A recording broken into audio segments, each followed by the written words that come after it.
Hi everyone, this is Steve Turnbull at First Lutheran Church, coming back to you again this week to look ahead at the next chapter of the Big God Story that we're reading together as a church community. We come in this next chapter of the Big God Story to the story of the ancient Israelite King Solomon, who lived about 3,000 years ago. He was a son of another famous king, King David. And Solomon was a very successful character in the Old Testament. He was very wealthy. He enjoyed tremendous blessing in his life. He probably represents one of the high points of Israelite history in the Old Testament. When he reigned over Israel, Israel was at peace with wide borders, and it was a successful time. When I think about King Solomon in the Old Testament, one of the questions that I think the story poses to us is to ask us about times of challenge or adversity in our lives and times of blessing.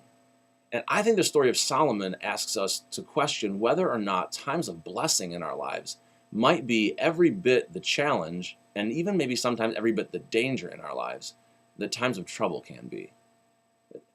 I imagine probably all of us have experienced some kind of times of adversity or storm in our lives. And when you've experienced that, how did that go for you? Was that a time that threw you into a real tailspin? Was it a time that wrecked your life for a while? Was it perhaps also a time that you learned something? How did you come through that time of adversity? And then I'd like to ask you, in preparation for this Sunday, what about times of blessing in your life? What effect has that had on you?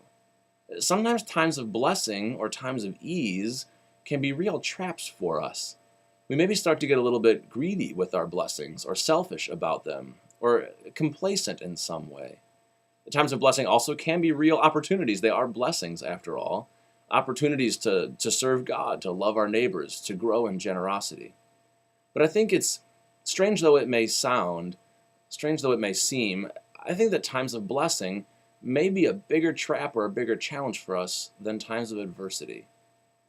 As we get together this Sunday, in preparation for that, think about times of blessing in your life and what blessings you may have in your life right now. And ask yourself, how well are you handling them? We'll learn from the story of Solomon and how to apply this story to our lives when we gather together for worship on Sunday.